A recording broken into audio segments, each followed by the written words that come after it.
ગુજરાતમાં એનાલોગ પનીરના વેચાણ પર પ્રતિબંધ લાગુ થયા બાદ સુરત આરોગ્ય વિભાગે કડક કાર્યવાહી શરૂ કરી છે. સુરતના ઘોડદોડ વિસ્તારમાં આવેલા એક ગોડાઉન પર આરોગ્ય વિભાગની ટીમે દરોડા પાડ્યા હતા, જ્યાં પનીરનું ઉત્પાદન અને સંગ્રહ કરવામાં આવતો હતો. ત્યાં તપાસ દરમિયાન એનાલોગ પનીરનો જથ્થો મળી આવતા તેને સીઝ કરવામાં આવ્યો હતો. હવે ગુજરાત સહિત સુરતમાં પણ એનાલોગ પનીરનું વેચાણ કરી શકાશે નહીં. આરોગ્ય વિભાગ દ્વારા નિયમોના પાલન માટે સતત ચેકિંગ અને કાર્યવાહી ચાલુ રાખવામાં આવશે તેવી માહિતી સામે આવી રહી છે. મારું નામ dB Makwana, food safety officer, Surat મહાનગરપાલિકા.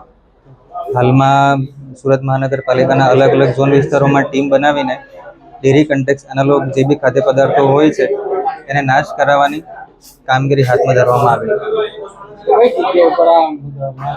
હાલમાં 8મા ઝોનમાં રામચોક નજીક આવેલી સંગ્રહ કરતી પનીર ડેરી કન્ટેક્સ એનાલોગની સંગ્રહ કરતી એક સંસ્થા છે, જ્યાંથી આ રીતનું મુદ્દામાલ મળી આવેલ છે તેને નાશ કરવાની કામગીરી કરવામાં નામ ઇનાયતભાઈ છે.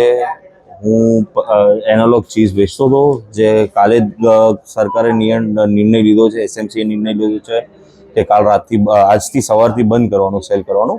તો જે અમારી પાસે હમણાં સુધીનો સ્ટોક પડ્યો છે તે આજે આ લોકો ચેકિંગમાં આવ્યા છે, તો આટલો સ્ટોક એમને જાહેરાત કર્યો છે, જોવામાં આવ્યો છે. કેટલા સમયથી તમે બિઝનેસ સાથે જોડાયેલા છો? એકદમ ઇમરજન્સી નિર્ણય લીધો તો શું કે એમને જે એસએમસીએ જે નિર્ણય લીધો બહુ સરસ છે. આ નિર્ણય એમને બહુ આગળ લેવો જતો હતો. આમાં બી એ લોકોએ બહુ લેટ કર્યું છે અને બહુ અચાનકથી કર્યું છે. કાલ રાત્રે હજુ 8 થી 10 વાગે તો એમનો સર્ક્યુલર આવ્યું હતું અને આજે સવારે તો એ લોકો ચેકિંગ પર આવી ગયા છે.